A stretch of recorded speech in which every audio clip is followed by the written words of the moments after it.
recitation of the Holy Quran. I fear my recitation is not good enough, so I'm just going to start by saying Bismillahirrahmanirrahim. Let's hope this event goes according to plan.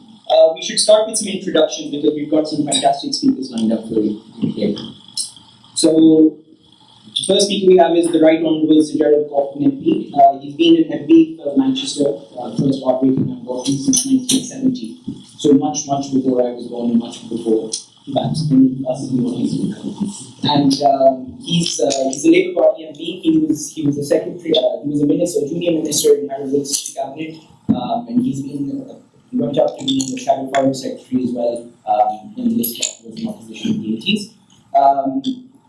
He went to Queen's College, Oxford, and that's for those of you who don't know about Queen's College, Oxford. It's a very fancy college. Rowan Atkinson also went to Queen's College, Oxford. And he's a very, very strong voice for self-determination and human rights in the British Parliament. And I was looking up Hansard records this morning. Believe me, he's spoken a lot for Kashmiri rights, for Palestinian rights, for human rights in general, irrespective of where they might be. So please give a round of applause to Sir Gerald.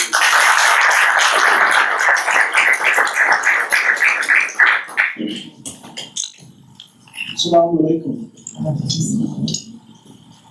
As we begin, let us give our thoughts to the people of Pakistan and British who are now suffering one of the worst attacks that the Israelis have ever made upon them by closing the Al-Aqsa area of Jerusalem.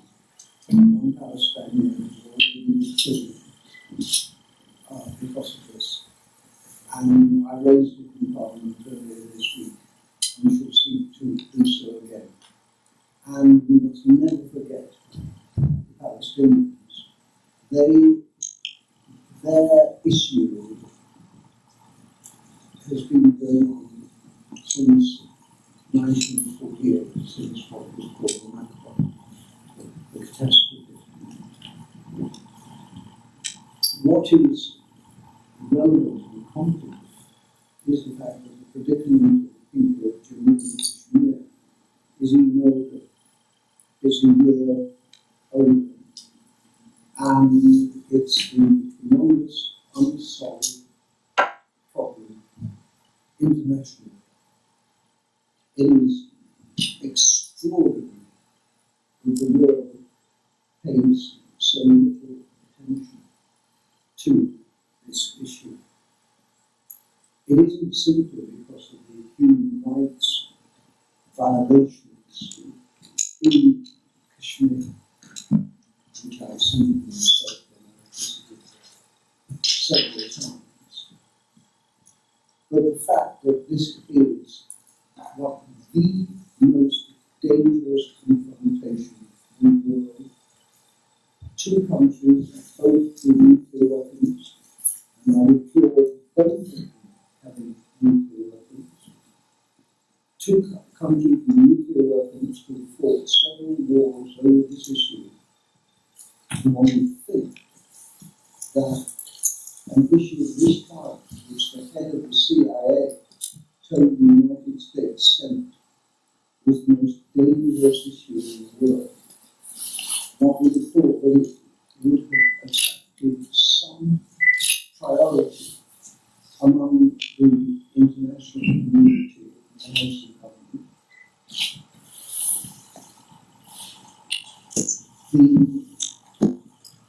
The United States President, the worst democratic United States President who has wasted a golden opportunity to do marvellous things in the world and instead send drones to murder Pakistanis, 3,000 murder, send assassination squads through Pakistan, violates Pakistani sovereignty. The government here has said specifically that it will not get involved in this issue in any way whatsoever. When I was Shadow Foreign Secretary, as has been reported, I created a Labour Party conference, the first national policy on Kashmir, and that remains the policy of the Labour Party, and if we get a Labour government next year, then I shall be holding the Labour government to that policy. The destruction of human rights, the destruction of the wonderful vale of Kashmir, which should be attracting tens, if not hundreds of thousands of tourists, but instead is empty with killings going on, and I've seen the areas where killings take place, and I've been told by the people who come to see me, when I was in Kashmir, I spent 7 hours at a government guest house with people coming to tell me of what they have gone through. And it's going on every day. And you will have seen perhaps a documentary on Channel 4 on the show how the Indians torture Kashmiris. And that is why an event of this kind, the Black World, an event of this kind is so important, because we must push and push and push and push and not remain silent on this issue. We must make the leaders of this country uncomfortable about what is going on. We should make them understand that there are large numbers of people in this country who regard it as perhaps the greatest unsolved issue in the world. As I said, it is certainly the oldest unsolved issue in the world. The violations of human rights are appalling. The rapes and murders and the tortures and the displacement of people from their homes. But as I said, it is never, never, never to be ruled out that there will be yet another war between India and Pakistan on this. And although it will be folly of the worst kind for nuclear weapons to be used, nevertheless we cannot rule out that one side or the other might use nuclear weapons. So this is an issue of the greatest world priority. We look at other terrible events that are taking place now. We look at the disaster in Syria, and we look at what is going on in Iraq. And those are awful, and they get the headlines. What is essential is for us to go on pushing so that Kashmir gets to the headlines. I've been active on this for very, very many years, and indeed I have at my home the restriction for the Halal Pakistan, which was bestowed upon me by the Pakistani government, and the inscription says, "For his work on Kashmir and Pakistan." It is an issue which we cannot let go away, and that is why I praise His Excellency working with the other organisers that we are having this meeting. The more we do, the greater the chance that we will get a solution. And I have said, the MEP here knows about that, I have said I will stay in Parliament till the Kashmir issue is solved. I'm not saying that I will stay, but that is, it is with Palestine the top issue for me internationally. And I welcome the fact that we have this event. I welcome the fact that so many people are here today, and we will go on. We will not let go. The next speaker we have, and we'll go through the introductions, is Afzal Khan Saab, who is an MEP for the Northwest region for the Labour Party. As you can see from the slide, he's very, very talented. He was the youngest, first British Pakistani and first Muslim Lord Mayor of Manchester in 2005. He's also served as the Assistant Secretary General of the Muslim Council of Britain, and he was also a member for 4 years of the Department of Trade and Industry's Ethnic Minority Business Forum, and so on. Please give a round of applause to Afzal Khan Saab. Thank you very much for those kind words. Bismillah ar-Rahman ar-Rahim. Good evening and Assalamu alaikum. Let me start by really thanking the organizers, the Pakistan Society, the University of Manchester, and the Pakistan Consulate for pulling us all together on this very important subject.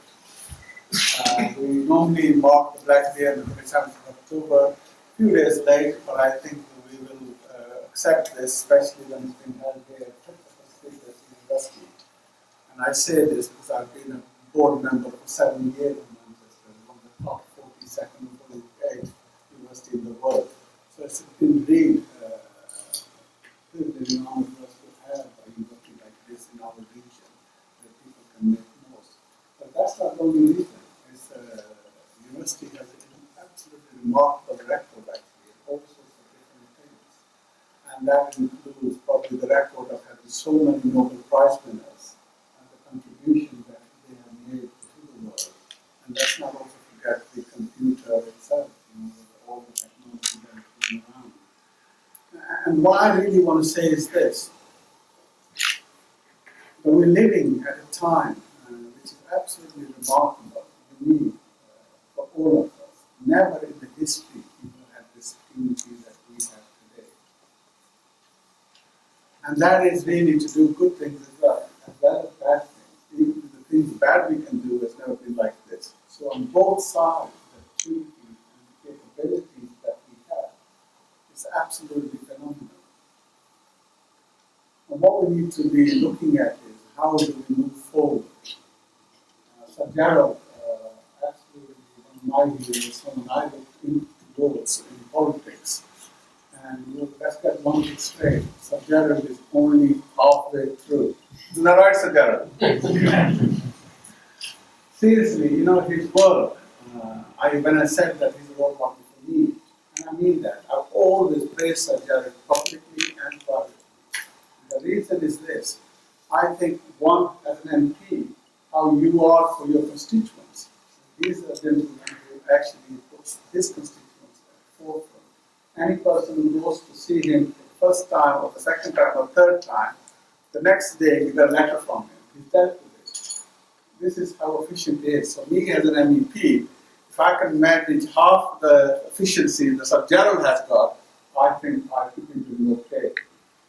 The second is this: that actually, a person with his background, and yet the contribution that he has made also for the oppressed people of the world, and particularly those of the Kashmiri origin and those of the Palestinian region, he has never missed the opportunity to stand up and speak up for them, wherever he is, whether it's in the House of Commons or whether he's outside. And that's why I think he deserves a nice round of applause.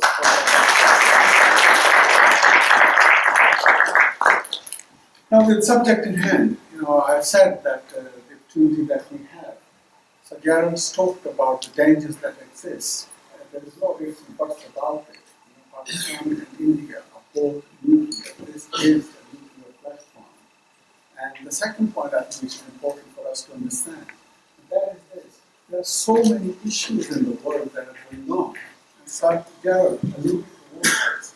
But the fact that there are other issues that are coming along, that should not mean that we forget the old ones. In fact, what is old is that we actually managed to resolve those issues which have been long outstanding. And therefore, the Kashmir issue comes to the forefront. That we actually need to do everything that we can to ensure this issue is resolved.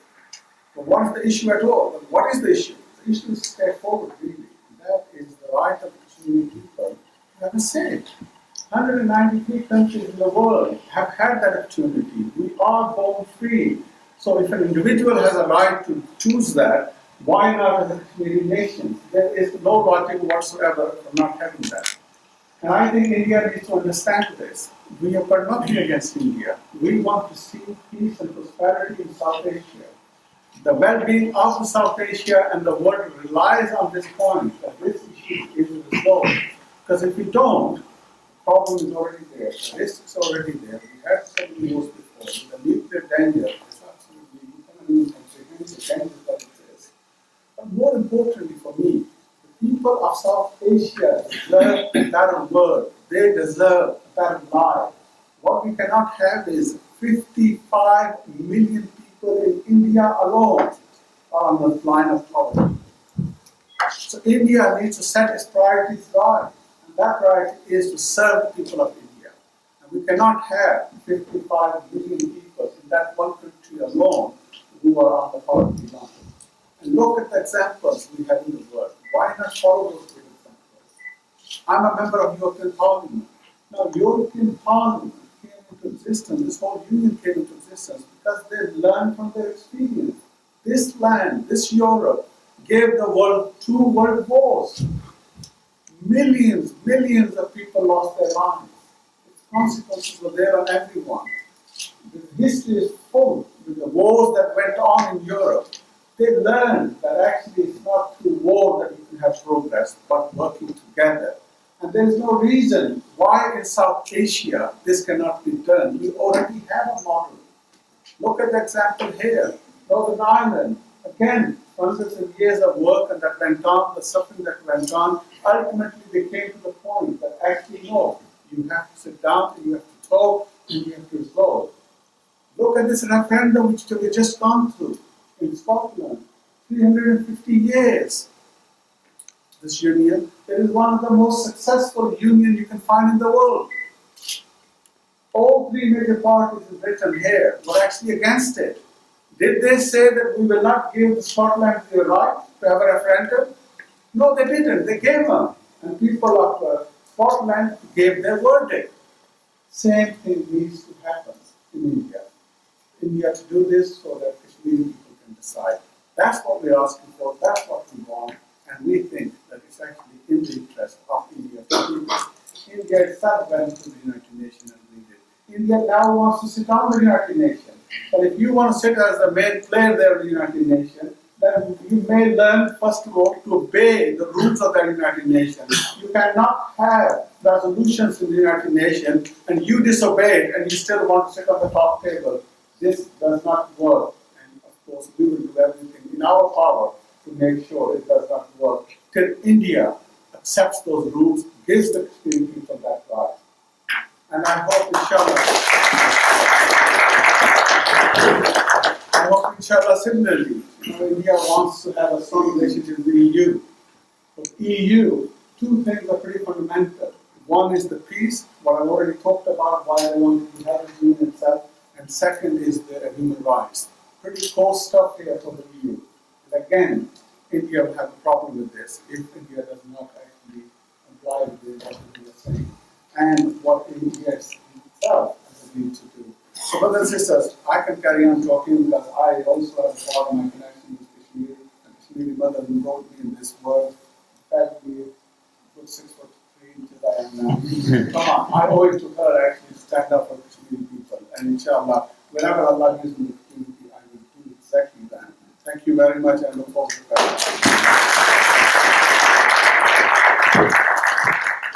Thank you very much, Afzal Khan sir. Next we have Raja Najabat Hussain, who is a Kashmiri activist and he is the current chairman of the Jammu and Kashmir Self-Determination Movement of Europe. And I would like him to introduce himself in more detail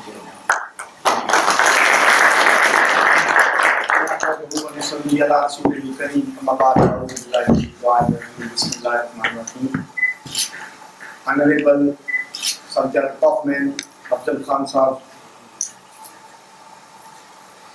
Janab Dr. Zawar Ahmed Sahab.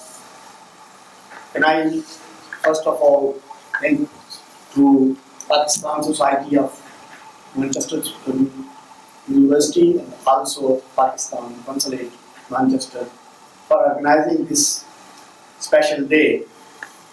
Like After Saab has mentioned, Kashmir Black Day was on 27th of October, the day when India invaded in Jammu and Kashmir state.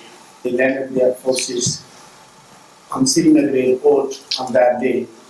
That's why we always, since that day, we observe that day as Black Day.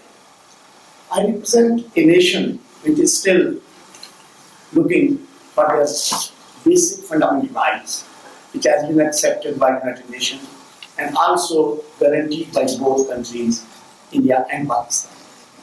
They both promised with us that they will give us opportunity to our own say whatever decision we make for our future. Whether we want to stay in India, whether we want to go to Pakistan, and whether we want to make another independent state in subcontinent. There will be only peace in that subcontinent if the Kashmir issue is resolved. Because this is the issue which makes India and Pakistan enemies. It makes India and Pakistan to flourish in atomic war, also to establish their armies, their camps, defense money, whatever they are doing because of that issue. It's not only the Kashmir issue's land, the waters of Kashmir as well. That's another big issue between India and Pakistan. Every single piece of water comes from the state of Jammu and Kashmir, which goes to Pakistan and India. At the moment, it is state of Jammu and Kashmir which is providing electricity and water to both nations. That's why they also fight on that. But we are the people who are suffering in the middle of that war. Whenever they fight with each other, they fight from both sides. In the middle, they are killing Kashmiris on both sides. Whether it's the control line, whether it's the working boundary. A lot of people don't know about the working boundary. Near the Sialkot, it's border near Jammu. And people who have been migrated in 1947 and 65, 95% people live in Sialkot and Gujarat district from that area. They are also Kashmiri.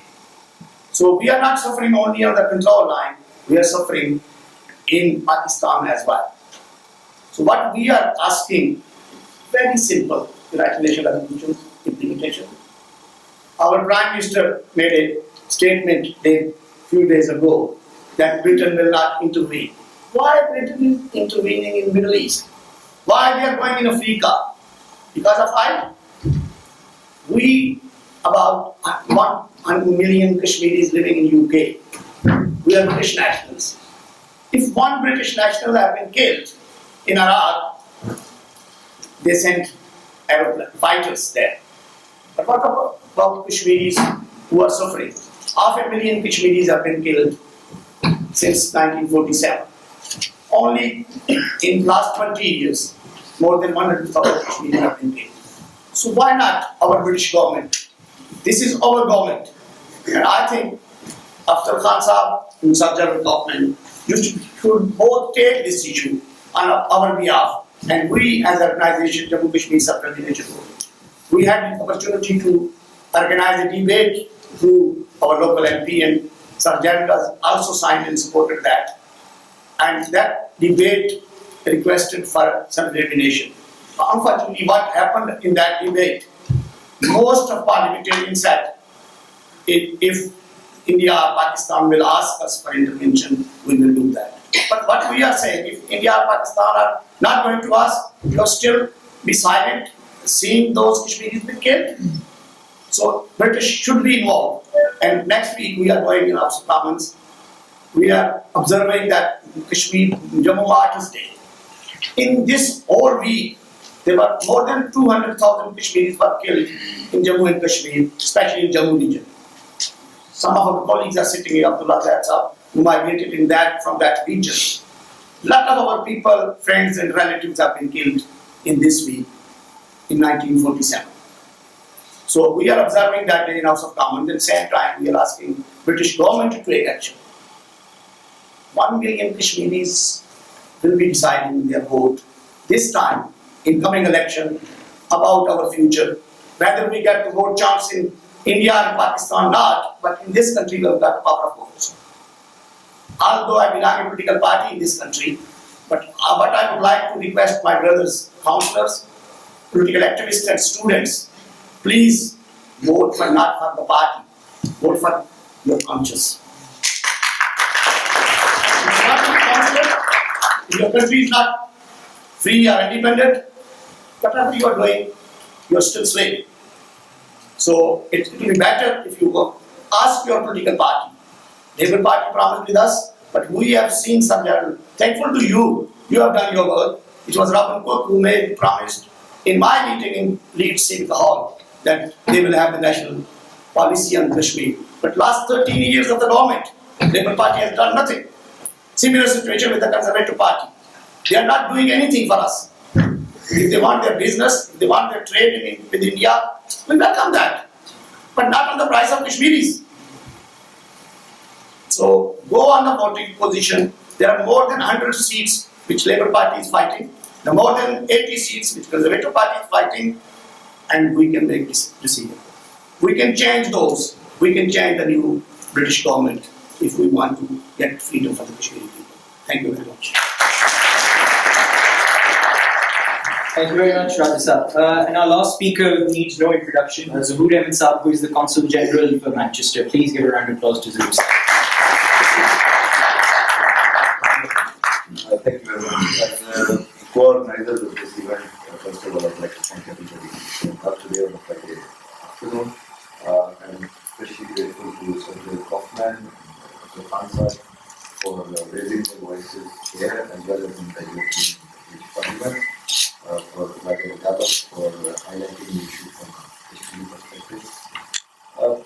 I don't want to make a long speech. We want to keep it a discussion because we'd like to hear what young people from the Pakistan society and from the Manchester University think about these issues, and we would like the other speakers who are here today to address these issues. I'd just like to briefly dwell upon why we think this issue is important for anybody. It's important for the Kashmiri, it's important for Pakistan, but why is it important for somebody who's sitting in Manchester, in Britain? I think there are a number of reasons. Firstly, Kashmir is a flashpoint which is a threat to international peace and security, not just the regional peace and security. India and Pakistan both are countries which have nuclear power, feel very strongly about their relationship with each other, and it's important for the world peace and security that India and Pakistan have a positive relationship. We also think that Kashmir is the root cause of the not so positive relationship which is now between India and Pakistan. Secondly, for students of economics and finance, I think the importance of that region and the potential which that region has from an economic point of view is not clear. It's home to 1/6 of the humanity. It's got a young population, and this is something which, if you're sitting in Europe, you realize how important it is to have young, energetic population, which gives you an opportunity, which gives you this, we call the population dividend, that you are able to invest in your future, and these people have the better years ahead of them. Unlike some countries who have a generation mostly full of people who have already had their best years. And then at this stage, when India is a member of the BRICS, which is the fastest growing economies of the world, Pakistan is member of the N11, which is the next 11 countries who have the strong chance of joining that group. And at that stage, we have India going on a shopping spree of spending more than $3 billion on armaments of various sorts, and Pakistan spending a huge amount on its defense also. So this is not something which is either admirable or is something which is good for the world peace and security. Thirdly, because Britain, to a certain extent, was responsible for the genesis of the Kashmir issue, so it has a moral responsibility towards that. And as a bastion of human rights and democracy, Britain has a responsibility to progress these values in Kashmir as well. I just read an article a few years ago by one he's a regular writer in Hindi. His name is Gautam Bhatia. And on the 6th of October, he wrote in an op-ed article, Scotland and Kashmir. And it's a very interesting perspective. What he said, one of the sentences which really struck me was that he said that it's amazing that thousands of Kashmiris living in Scotland have the right to vote whether their country wants to stay with Britain or not. But the Kashmiris living in Kashmir don't have that right to determine their future.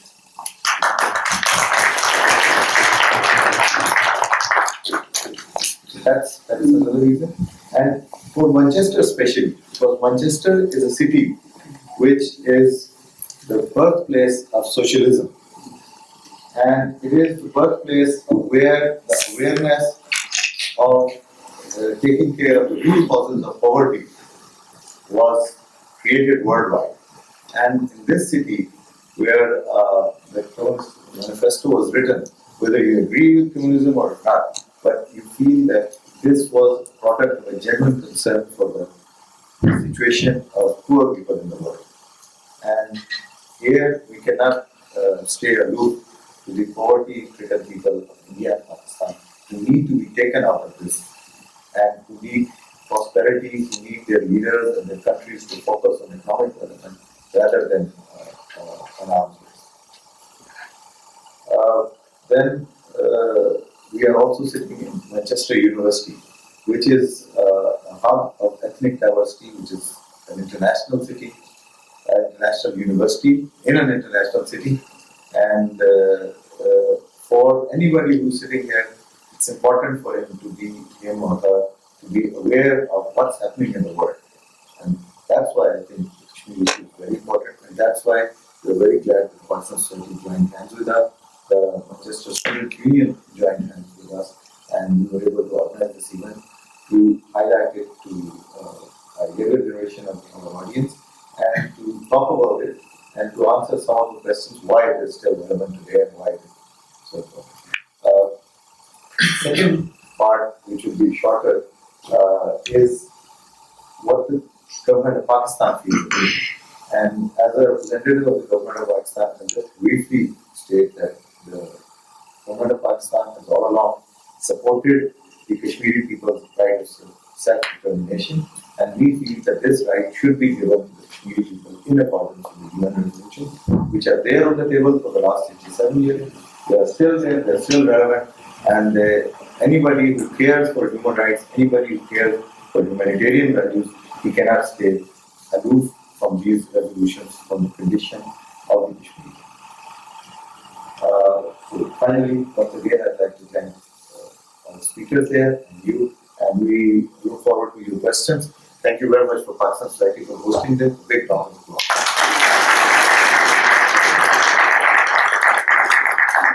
Before we move on to the questions, we just have we'll have shorter segments of speeches dealing with individual parts of the problem. The first thing we wanted to deal with was perhaps the history of the problem shortly, and we would ask each speaker to speak for 2 minutes on just their take on what I'm about to say.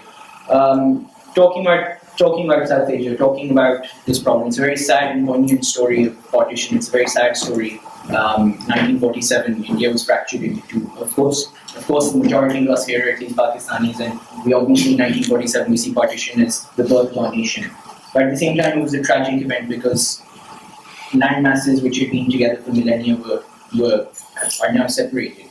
And it's interesting, there was an article by Hussain Haqqani, a fellow diplomat, when he talked about how Qaid-e-Azam saw, or should we say Muhammad Ali Jinnah if we want to be unbiased, Muhammad Ali Jinnah said that he saw partition as the solution to a constitutional problem. He had envisaged, he was an idealist perhaps more than a pragmatist.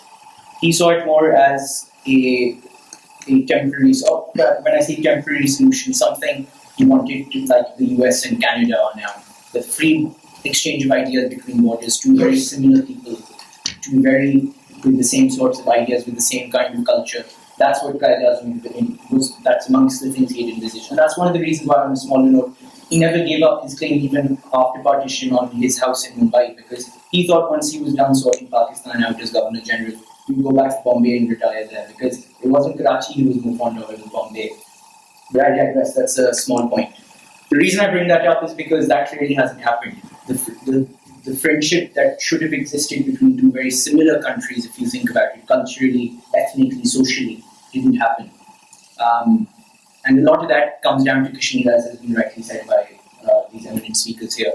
So I'd like to, and perhaps this may sound like repetition, but just in a minute, if each speaker would just talk about how they feel either country or both countries have made mistakes in the past leading up to today. Because we need to be able to look at ourselves, we need to be able to look at the other side. I apologize if I'm taking the devil's advocate here, it's just that we have no one from the other side today, so someone has to do that job. But it's just about considering what mistakes both sides have made. It's not a one-sided issue. It's not just the Indians necessarily who have done something, perhaps we have done something. It's just about considering. I'm not suggesting anything, but considering that. And if I can start from Rajasthan, if you could speak for a minute or two, just give us thoughts on that. I think I missed two things which I want to request students and councillors. Whenever we approached local politicians for doing something, they said, we have not received any single email from local constituents. This is a responsibility that both parliamentarians can explain. So you need to write your MP or MEP or a member of House Board, and then they will do something.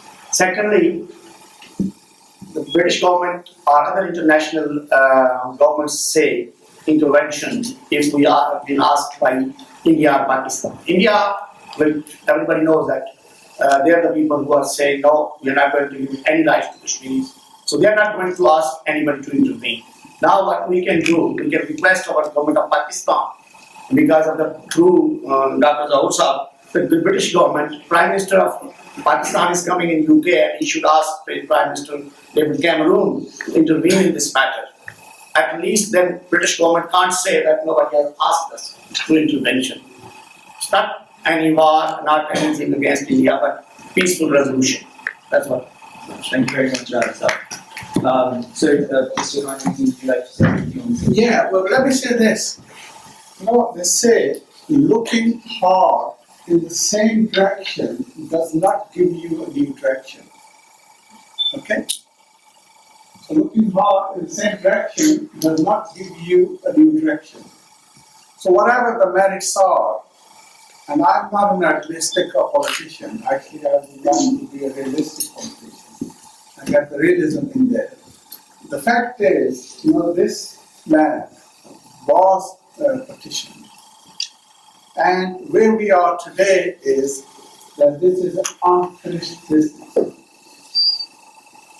And the sooner this business finishes, the better it is for both sides. Otherwise, actually, the pain and the suffering will linger on without actually getting a resolution. So it is in the interest of both sides to actually get this resolution of this issue. And of course, Kashmiris are the ones who are paying the price ultimately for not having the right to express themselves. And as far as Britain is concerned, this petition actually was an act of parliament. It is still on the statute, and it is still unfinished business. And therefore, any government, whichever political association it is, actually it has a moral and the duty legally to actually get this matter resolved. Because it's an act of parliament, nothing to do with India, Pakistan, and anybody else. So I hope somebody actually will have the courage to accept this and then get on with it and play their part to get it resolved.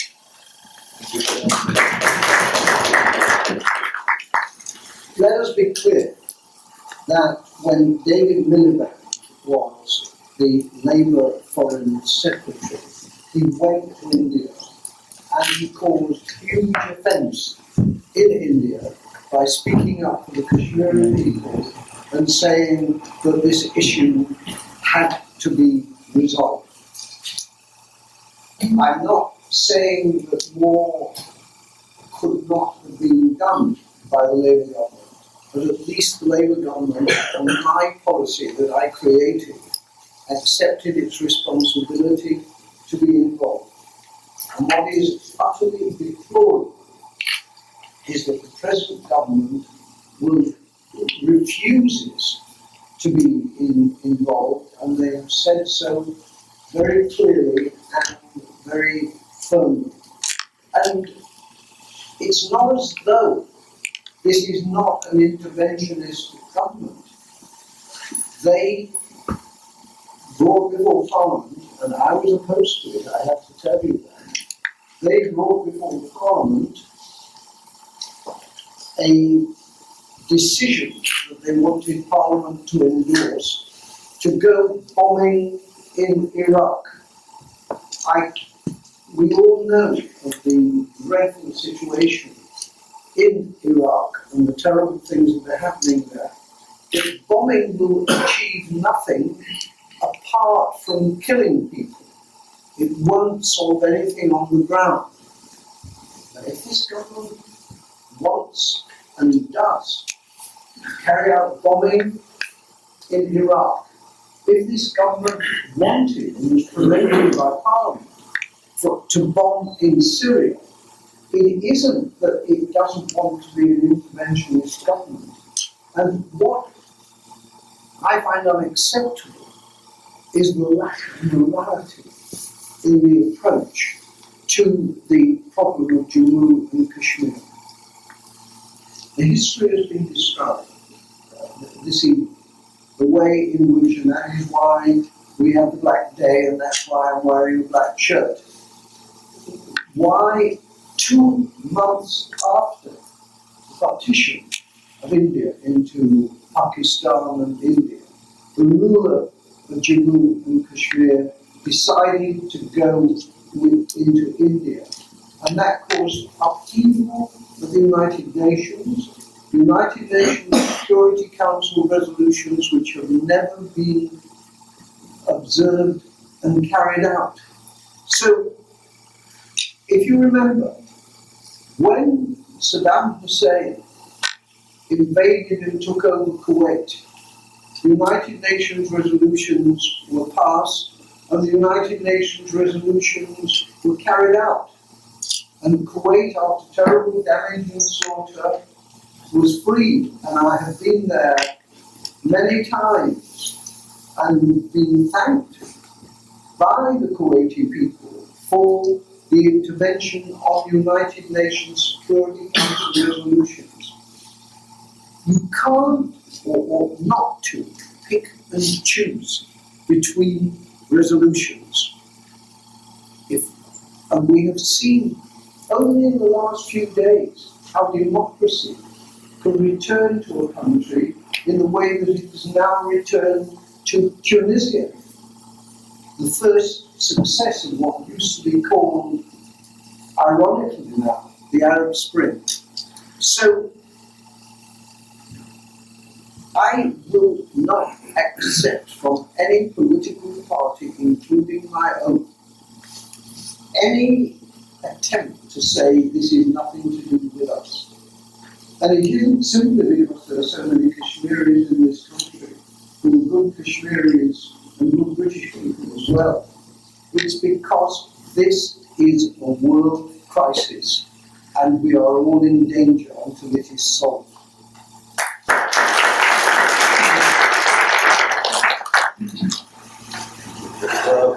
I'd just like to talk about what Hamza pointed out was how did this begin? What happened was that in 1947, the Muslim leaders of India and the Hindu leaders, Congress was supposed to represent all the political forces, but could not convince the Muslim leadership that it would take care of their interests. And that's how they decided to create that. Then, when Pakistan and India were coming into the foundation was coming into being, there were more than 500 states who had their own prince. Some of them were small, some of them were big, and they all had their own internal administration, and they had an agreement with the British colonial rulers that they would be taking care of their own internal affairs, and they will have a relationship with the center, which is a quite loose sort of relationship, but the center would be responsible for all the external affairs. Now, when it was decided to divide the colonial India, then all these states were given the right to choose between either India or Pakistan. And all of them got this right, except for Kashmir. In Kashmir, the Maharaja was not clear what he wanted to do. In the meantime, the Kashmiri people stood up against him. And he, while he did not have control of the state, he supposedly announced his accession to India, which has never been proven. And if you read one of the remarkable books about Kashmir written by a man who's an American historian, and he's done a really good research based upon the original documents, nobody has been ever able to find that document that exists. So whether he really did accede or it was just something which was made up, and he was not in a position to take a decision. And as a result, there was a war between Pakistan and India, and then India decided to go to the United Nations and ask it to. As a result, the United Nations passed several resolutions. These are Security Council resolutions, which some of which the last ones say that there should be a plebiscite to decide what the Kashmiri people never know. So these are the historical facts. And we cannot understand why this issue is so important for peace and security in South Asia and for the Kashmiri people unless we understand how it started. So I think as far as the question of intervention is concerned, it was India who took it to the international stage and then backed out. And as far as Pakistan is concerned, we still believe that the international community has a role to play and the United Nations has a role to play.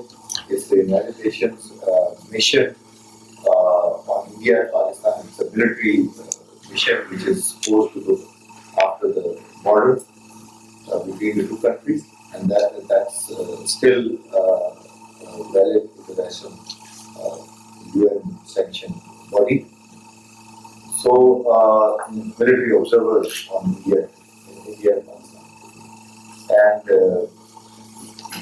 so we still feel that the international community has a role to play, especially Britain, because Britain has a historic role in our region, also because Britain is a member of the United Nations Security Council.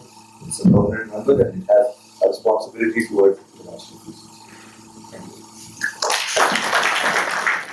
you. We had a plan to talk about different segments, including the present situation and the future as well, but we're a bit pressed for time because we've got some delectable snacks for you downstairs with some tea later on. So I think we should move straight to questions now, and I would ask you to, for the sake of your we've talked about the history of them, some context of this situation now, to try and tailor your questions perhaps towards the present situation, or perhaps what can be done in the future, and you can address one particular speaker and they will answer your question. Please try to keep this brief so everyone has a chance. I know some people in the audience have put in requests for questions already. We'll be coming to those, but anyone in the audience have a question? Yes, sir. My name is Dana Kabi, and I'm a counselor in Boston. And I'm really, really happy that the situation in Kashmir is being debated, and it's been long coming. There should be more debate, and I think there's a lack of debate on the issue with the Western Hemisphere. And then we have absolutely brilliant speakers there. And there are a lot of debates about what going to happen. But mine, I would have a critical threat. I mean, Rajasthan is doing a fantastic job. And because I'm quite critical of sometimes I'm taken as wrong that I'm opposing. I don't know it. Self-determination, yes. And so Jared Kaufman said there are a lot of Kashmir there after yourself. And it is believed that what is happening. But as far as British state and society is concerned, there are no Kashmiris in this country. Kashmiris are exploited at every level, in census, in everything. And that is one of the reasons why the Kashmiri problem is not on everybody's radar at this scale. Second thing is, yes, self-determination. Of course, everybody supports it. If there was a self-determination, I can't vote in that self-determination. There are there are about 2 to 3 million people who are spread out in the world. And their identity, like African states, when they were taken from Africa, like Barbados, they were Muhammad Amin, they were Punta Kintia, George in Barbados, and they moved out. I think British society is committing the worst human rights after raising our identity. And why is it important? I tell you why it is important. In 1927, there was a state subject act that no non-Kashmiri can buy, sell, or work or own in Kashmir. No, I said, You have to move on, so if you could ask the question. yeah, I'm coming to that. In order for me to pose the question, that I understand where I'm coming from. Now, in a case of a plebiscite, I have to prove I'm a Kashmiri, which I can't. Therefore, Kashmiri diaspora cannot participate in that plebiscite. And therefore, when we talk about human rights and Indian atrocities, media does not take any notice because they think India and Pakistan are anyway, so in Pakistan are making all these noises. It's not like Palestine, it's not a Kashmiri perspective which is going forward. Now, my question is, there are 12 seats in Pakistan for Kashmiris. There are commissioners in Pakistan, some Kashmiri body original. That Kashmiri has access to state subsidy. And my children have. What is Pakistani take on that? And then second issue, people like Sarjara and like Hassan, what are they going to do to raise Kashmiri profile for Kashmiris to get included in census so that we can move forward? So I take it the first part of that speech was addressed to Musa. I take it because it's for the government of Pakistan. Who is your question addressed to, sir? Well, one question is, would you push for us to have a state subject card like Nadra card? If you make me president of Pakistan, No. You'll have to wait for Imran and Qadri. This question is for Zawud. Would you push your government for me to have a state subject card and my children that they eventually they don't lose their business? And the second question is to ask the card and then Sir General, would you at European level and at British level push for us to be included in something that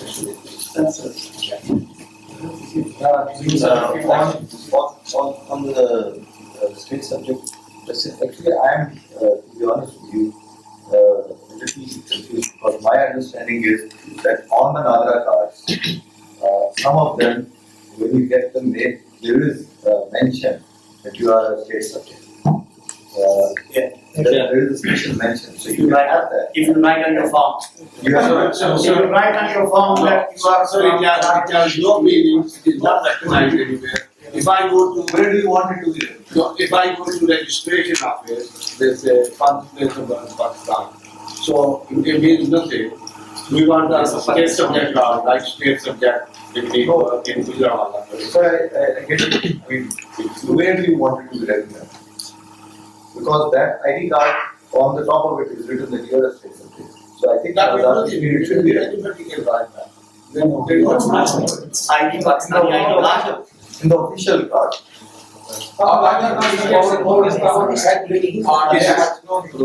Section where it says that.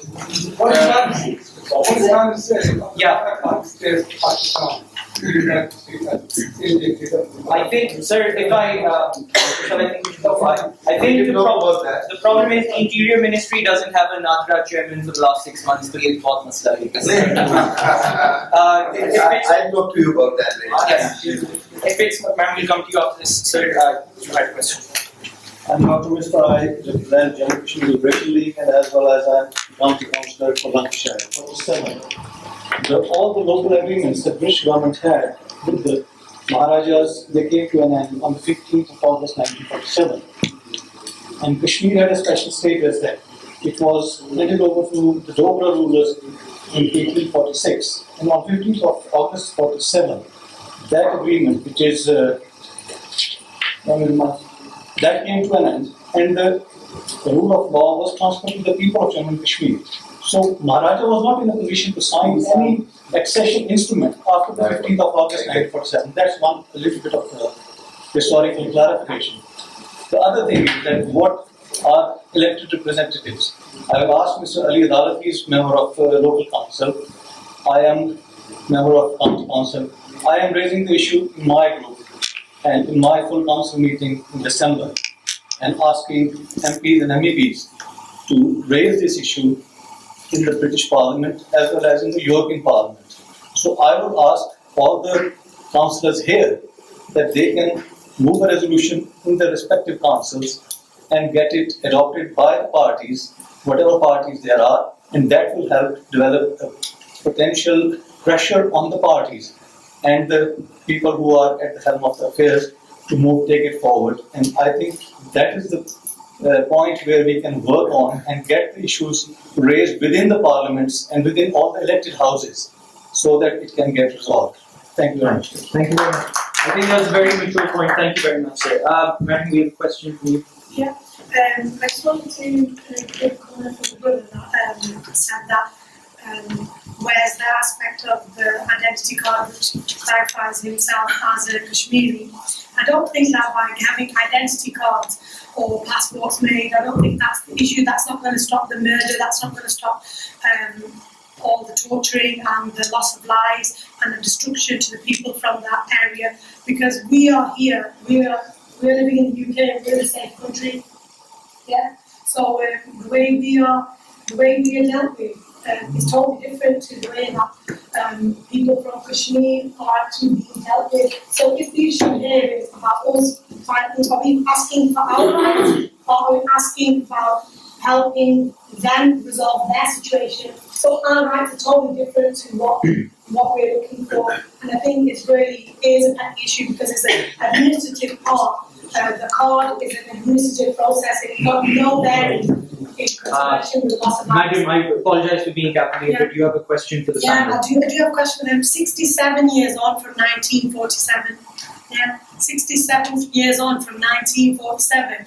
And we're saying that we've got, I understand that now in society now we've got Pakistanis and Indians and people from the South Asian subcontinent who have now got a stronghold within the UK, and this is why we see leading people in leading professions and leading on the panel able to hold this kind of discussion. But what's going to be so different now in accordance to the past about us raising these questions? If you're saying that to Mr. Gerald Kaufman, I picked up something that you said, that Britain closed its doors and has like a no answer policy to whenever you've raised these questions in the past, what's going to make it different? To Mr. Afzal Khan, I will say that within your role now, which is a really prestigious role that you've been given, or that you've worked towards as an MEP, what active differences can you make? And Mr. Rajan Javan, I'd like to say well done, because actively, for the first time, myself, I've seen and understood the issues of Kashmir through the active work of Mr. Rajan Javan. And for Mr. Zahur, I would like to say Pakistan. What is Pakistan's role in all of this? Because as a consular, I think it is purely And I'm not being ignorant here or anything, but I just think that the consulate's role in the UK is purely just for administration, and it's not really about keeping the communities together, and addressing these issues. I am not from the Kashmiri community myself, but I think it's a humanitarian issue. It goes across all the borders, it goes across all the countries, all borders. It's like an issue like Palestine, like Syria. Yeah? So it's like Palestine and it's like Syria. You know, what can you do as a representative of Can we Pakistan? get some quick fire responses from the faculty, starting with Mr. General? Could spend the whole of this evening debating how many angels can balance on the head of a pit, and it won't achieve anything. We have to push, and we have to be vocal. Let's be clear about this. I've got a rule in politics on all the issues I do, and it covers this issue as well. And it's this: if you try, you may fail, but if you don't try, you will fail. And that is why we have to be vocal, active. We have to, with the general election only a few months away, we have to push the political parties who want to be form a government or be part of the government. We have to try and get commitments. This is a very important time. We have to get commitments, and that's why that we're doing this evening is part of a process which has to accelerate between now and May of next year. Because if we get a government which at long last is ready to say, yes, this is not only the world's problem, it's Britain's problem, then we get somewhere. So push, push, push, push, push. Is there, I believe we are at a university, is there any student in the audience who has a question? Anyone at all? Yes, Maggie. Yeah, I completely agree with the theory you talked about Indian Army and its human rights violation in Kashmir. But I think that there are certain things which were not raised today. For example, in the first war, there were tribal infiltrators sent by Pakistan to Kashmir, and then the Maharaja Hari Singh, he asked the Indian government for help, which then asked the Maharaja that they will send the army only after the Maharaja signs the accession to India. So we can't really say that we can't really point the finger out at India that it was the one which really intervened in Kashmir at the first stage and created this problem for us. The tribal infiltrators which were sent to take over Srinagar, as far as I know, started the problem there. And then exodus of the Kashmiri Pandits to other areas of India, which still has, this feeling in the Hindus living in Jammu and Kashmir against Muslims in Kashmir, which is one point of the whole struggle, the whole communal feeling in there, which is aggravating the whole situation, and the radicalization of the Kashmiri people there. And right now, a few days back, I read somewhere in the news that ISIS is now getting its roots, getting some influence in Kashmir, and this could be a problem for both the countries if you have ISIS and I also have Kashmiri roots. So if we have ISIS so close by, that's a problem. And then there's this Article 370 of the Indian Constitution, which gives greater power to the state of Jammu and Kashmir, greatest compared to any other Indian state. You don't really, any law passed by the Indian Parliament does not apply to the state of Jammu and Kashmir, and Jammu and Kashmir has its own constitution. So this is another thing which we didn't really talk about today.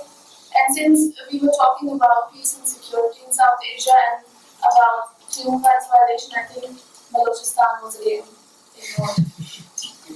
And about missing people and I think You have raised all the issues. if I can step out my role as moderator, I was dying for someone to say this anyway. Yes, That technically, 1965 and 1999 were Pakistan's mischief as well. But of course, people may disagree with that. Can I reply? Please. Historical perspectives and Kashmir. When you are talking about infiltrator came from Afghanistan, no one was from Afghanistan. There were people of Azad, Jammu and Kashmir area, people of Mirpur, people of Punch, people of Muzaffarabad who taken their own arms and thrown the local army out. And they are captured up to Baramulla. Then Indian army came in Srinagar. If it was Pakistan and Pakistani army was never involved, we established our own government. Indian army came on 27th of October and we formed our own government of Free Kashmir on 24th of October. There was no, officially, ruler was not entitled to decide anything. But if we accept one hand that he has signed something, where was he? His signature date was shown on 27th of October night, which he was traveling from Srinagar to Jammu. He was not there, neither in Srinagar, neither in Jammu. Third thing about 370 clause. The 370 clause gives special rights to Kashmiri, which Indian new Indian government is trying to remove from the constitution. It was given because of the United Nations resolutions, because Jammu and Kashmir is disputed area. It says in that constitution. And same situation we have got in Pakistani constitution. Pakistani constitution says state of Jammu and Kashmir is not part of Pakistan. Gilgit-Baltistan is not part of Pakistan. Azad Kashmir is not part of Pakistan. Legally and constitutionally, both areas are not under the constitution of Pakistan. So what we are saying as the Kashmiris, if India is not doing anything, if India is not hiding anything, why they don't allow anybody to go Srinagar? Why they don't allow Kashmiris like it was given right to a referendum to Scottish people? We don't believe that Jammu and Kashmir is part of India. But if India believes that, so why they don't give democracy rights? They claim about elections, every 5 years elections. We are taking part in elections over here. Like Adal Ali said, if we can vote here, but we can't vote in Kashmir. The people of Jammu and Kashmir have voted for local elections until 89, but when they have seen all elections have been rigged to prove that they are pro-Indians, if India is fair, India is democratic, then India should give right to everyone. But I think that the state of Jammu and Kashmir have no rights than others. No, it's not right about Raj Sahib, I think we should. Abdul Sahib, if you give a quick answer because we should move on to the next question. Okay. So, I said when I was speaking that I'm not a realistic politician. I want to be realistic. All you said actually deals with symptoms, not the cause. Let's get to the cause. The cause is that we agreed for this partition on a formula. That is what is missing. You talk about they have more rights, but the pretty fundamental right is having a say. And he is not giving that. That's the issue. And that's what I'm arguing about. Let the people of Kashmir decide. Now, they may decide to be part of India. I'm up for that. They may decide to be with Pakistan. I'm up for that. But we have such a huge petition. What is Kashmir issue? Why do we have to go through this suffering? Why do we have to go through all the money that has been spent there? Why does 55 million Indians have to be on the line of poverty? We shouldn't we value that? That's my argument. What I'm saying is really, come on. We owe it to everybody. We owe it to the South Asia. We owe it to the world. Resolve this. It's not that big a deal. What we need is a new way of looking at it. Don't keep looking at it the old way. That hasn't delivered us the peace. Let's aim for doing that. And the final point I would really want to finish on is this. Look, a number of issues and bits and bobs have been asked about. Look, if Kashmiri are so many here in Britain, stand up and be counted. Don't blame others for your job. Do it yourself, and others will do it. Okay, our second last question. First of all, Barrister Rajendram and the Director of Union of Pakistan. First of all, I must congratulate Consulate General of Pakistan, Manchester, to organize such a burning issue in Manchester, which I think not only the issue of Manchester, not only the issue of Kashmir, not only the issue of India, not only the issue of Pakistan, but it is international issue, it is United Nations issue, it is American issue, it is United Kingdom issues as well. So therefore, it was very important to organize Black Day by the Consulate General of Pakistan. Secondly, I would like to highlight 2-3 points, and then I would give one suggestion. And lastly, I would like to ask the last and final question to Sir George Kaufman here. Madam, I'm afraid you'll have to move straight to the question because we have to get through more questions, and I'm very sorry. Right, okay. So if we move on to the question, my question to Sir Gerald would be, we are very glad to hear that you've been doing so much for Kashmiri community in order to maintain peace in the region of Asia. But my question would be, obviously you are the most relevant person here to get some steps for international issues of the Kashmir. My question would be, what kind of practical steps do you think can be taken in order to achieve the goals of Kashmir's issue? So if you can highlight 2 or 3 practical questions which can be put forward, and then it can be implemented to get the peace in the region of Kashmir. Thank you, Madam. We must not be distracted. This evening's meeting is a meeting because of Black Day, 67 years ago.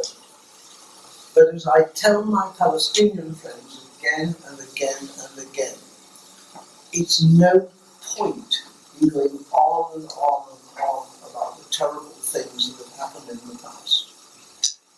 We've got on the record with the Palestinians the terrible massacre of Deir Yassin. We've got all the other things that the Israelis have done to them over 66 years. It does no good. The past is the past and cannot be rectified. It's part of the record, it's part of why people feel what they do. But it's today. That's what this is all about. And what today means is that every single one of us has a voice. Afzal has got a voice in the European Parliament, I've got a voice in the United Kingdom Parliament, and I use that voice the whole time, and I use that voice on Kashmir. And as the Labour Party moves forward to preparing its election manifesto for the election next year, I shall seek to do what I got put in a previous Labour manifesto, namely a commitment on Kashmir. Now, every single person in this room has got a member of Parliament. And what I suggest is that every person in this room writes to her or his member of Parliament or goes to see them at their surgeries and puts pressure on them. If you don't do it, it's an opportunity lost. It doesn't mean that you are bound to be successful, but try, because politicians get quite nervous as an election approaches. And however big or small their majority, they're looking at what may happen to them on election day. So scare them. Scare them about what may happen on election day. Challenge them. Threaten them. We have an opportunity. I'm not saying we'll succeed, but we certainly have a good chance. And this is a very crucial period between now and May, or now and March and April when the manifestos are compiled. Tell the Liberal Democrats, what are you going to do about this? Tell the Conservatives, if you don't want to lose seats in the North West, you bloody well better do something about Kashmir. and tell the Labour Party, okay, you've got a record, but a record's not good enough. What we want from you is a policy. I'm going to take 3 questions from people I choose from the audience, and I'll take the questions and then I will ask them myself so that we can quickly. So you have a question? So basically, my name is Naz. I'm from the Baltic Society here, and my question is directed to Sir Gerald. I'm from Malaysia, so we know what's happening in Palestine and everything. Our awareness is strong about that, but among our people, our awareness about this issue is very low, and I don't think that's the significant case for Malaysia, but in other parts of the world. And I think I personally blame my government for not educating me about this issue, for not making me aware about this issue. So my question to you is, if you had the chance to speak to all leaders of each nation who do not educate their people about this issue, how are you going to address the importance of it? How are you going to be able to convince them, to be able to convince their future generation, their people, so that you can generate a mindset that this issue of the Kashmir people is as important as every other issue in the world? Thank you. So can we take a second question from a student, please? We're a university here. Surely there are some inquisitive students in the audience. Yeah, please. My question is it possible for a referendum in Kashmir? Is it possible? Well, that's certainly the hope for most people here. But no, that's who is that question addressed to? Anyone looking to answer? Okay. That's okay. So the third question is that we've got this. Yeah. I think we've talked a lot about self-determination this evening, which is really what we're here to do, as well as commemorate the black people we're talking about. I'm not of Kashmiri origin, but I feel a sense of responsibility because I'm of Pakistani origin, and I believe that everyone, not only within Pakistan, but within all of that region, has been affected by this conflict. And so I believe it's all our responsibility. What I did say was I'm also a Conservative councillor of Bolton Council, and I believe there's an appetite for some cross-party work to take place. I don't think it's taken place in the past, but I certainly believe it should take place in the future. Because I believe that although there's been many discussions within all parties, I think 12 years of a Labour government have failed on this issue. I think the present coalition government are pretty much going in the same direction. So what does the panel think about some cross-party work amongst all parties within this? Yes, Emil. My question is that the recent complacency that you talked about, that the Western community has exhibited regarding the Kashmir issue, how much is it a result of Modi's election, and what implications can it have in the future for the Kashmir issue? Okay, and who is that question addressed to? There are 2 questions addressed directly to you. The first one is. The first question is about the low awareness of Kashmir across the globe, especially in places like Malaysia, I believe. And the question was directed to you that how do you expect to address the importance of the issue when the global recognition of this issue is so low compared to other things such as Palestine, etc.? Look, there are several dimensions to this. We've got United Nations Security Council resolutions. We need to put some pressure on the UN insofar as it is susceptible to pressure. We need to put pressure on the United States administration. We need to use every dimension that there is to try to get this solved. Never, never, never get into a position, either you as citizens or we as elected representatives, where you think to yourself, if only I'd done that bit more, it might have made a difference. Do it. Do it. And you don't have to put pressure on us, but I will be putting pressure on my party leadership on this. And I will, and as for the issue of cross-party, I'm all in favour of cross-party agreements, provided they're what I agree with. I'm not in favour of a cross-party agreement where it isn't what I agree with. I'd rather have my own party converted and convinced than try and do a deal with other parties if they're not active and interested. get as much together as you can, but push where push can have an effect. Thank you very much, Sir. There was one more question to you while we still have you here.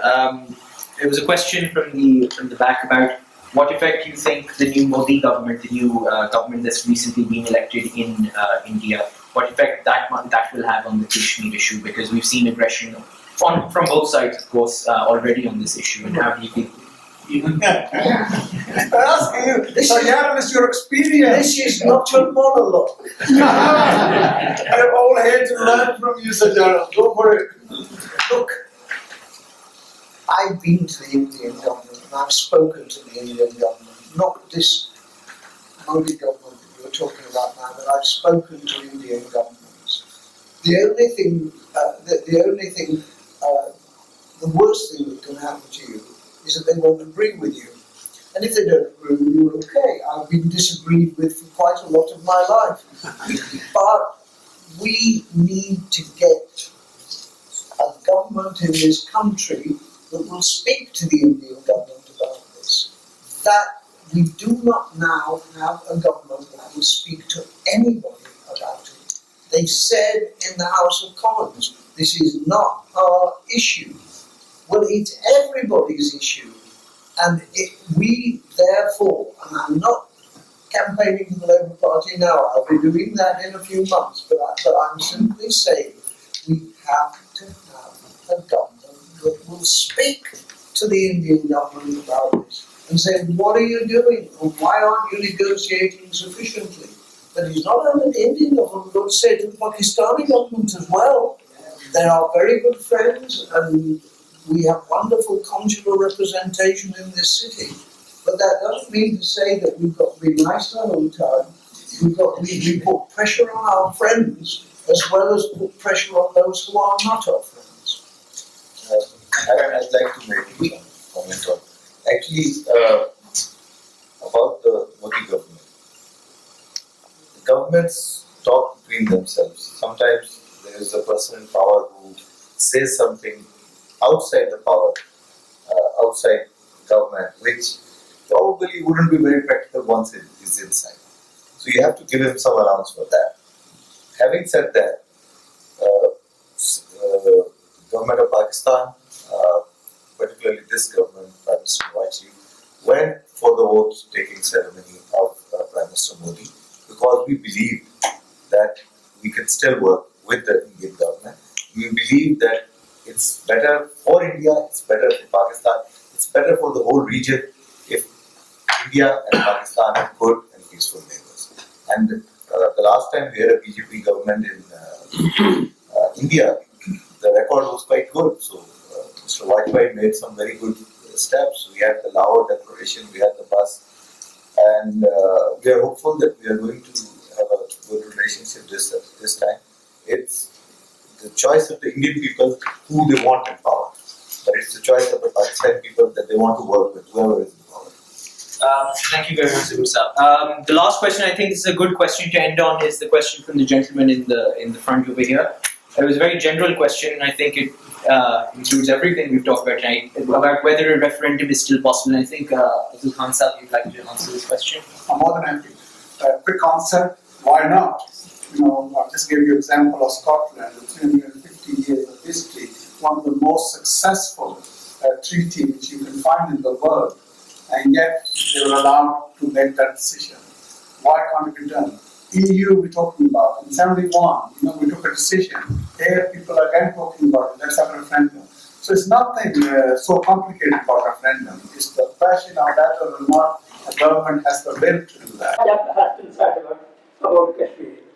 I don't want to make a long speech, but Sir General Command, we are very close to each other, not only physically but spiritually as well.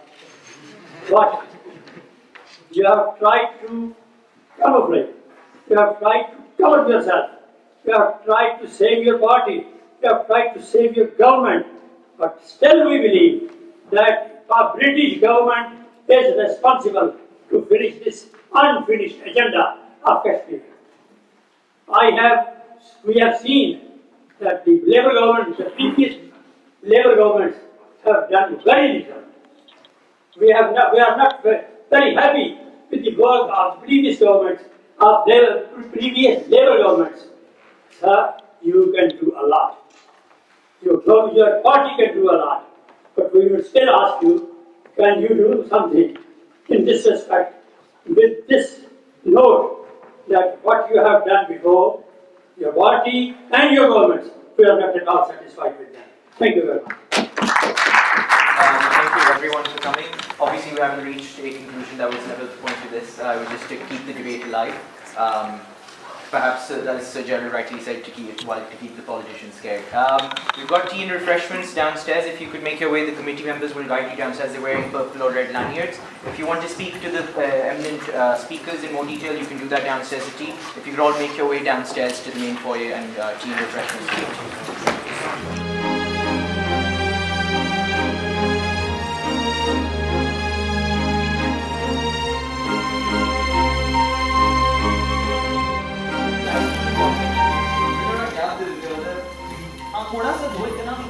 कोई नहीं पीछे करो